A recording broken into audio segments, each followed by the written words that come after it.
Never, as in never, ko maintindihan yung pag-iisip ng mga taong makakapanood ng anime na 'to and masasabi sa sarili nila na, "OMG, bakit parang feeling ko nai-inlove na ako sa mga aso?" Like, come on.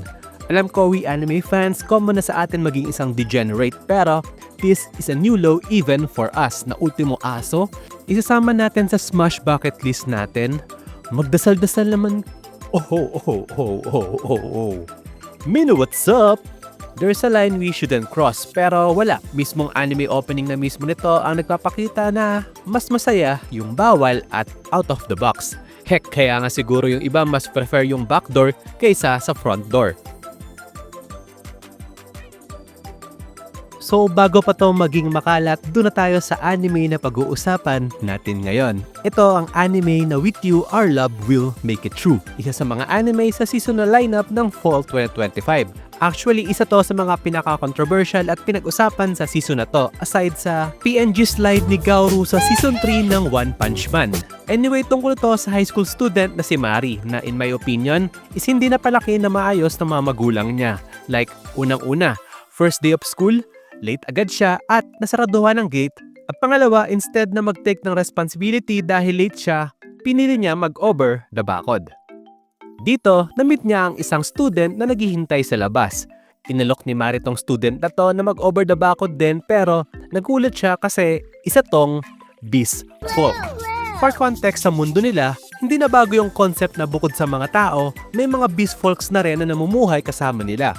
Though syempre medyo uncommon pa rin to sa iba at ito rin ang first time ni Mari maka-encounter ng ganito. Ito naman si Hidaka. Dahil iba nga siya sa lahat, naging mahiyain at introvert siya. Kung napipay attention kayo, based sa title nitong anime na to, obvious naman na romance ang genre nito. And sigurado, may magsasabi dyan na, for sure si Hidaka sa si Kisara ang couple dyan tapos si Mari is tao din ang kakouple.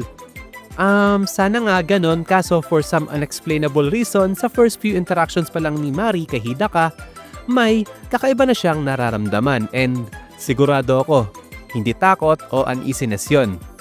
Wala naman siguro sa atin yung nagpa-blush pag nakakaramdam ng takot sa kanang kaba, diba? Sa anime na to, either kikiligin ka or makakaramdam ng pandidiri. Pero if nandoon ka sa side na nandidiri ka, well, don't worry. Hindi magkukulang yung anime na to sa panggigil trip na huwag man discriminate na para bang kino-convert nila tayo maging isang furry. Pero in all seriousness, kung hindi naman kayo furry o wala kayong balak maging, enjoyable naman to panoorin. Like, wholesome naman yung romance nila. Like, lahat naman tayo dumaan sa stage ng puppy love. As I said, wholesome naman yung romance na meron sila. So that's it, Mina. Nag-enjoy ba kayo sa video? If oo, give me a thumbs up. Ito yung anime na dapat sarilihin nyo na lang. Agree ba kayo doon? I-mention nyo nga yung kakilala nyong tingin nyo magugustuhan tong anime na to. With that, well, yun lang.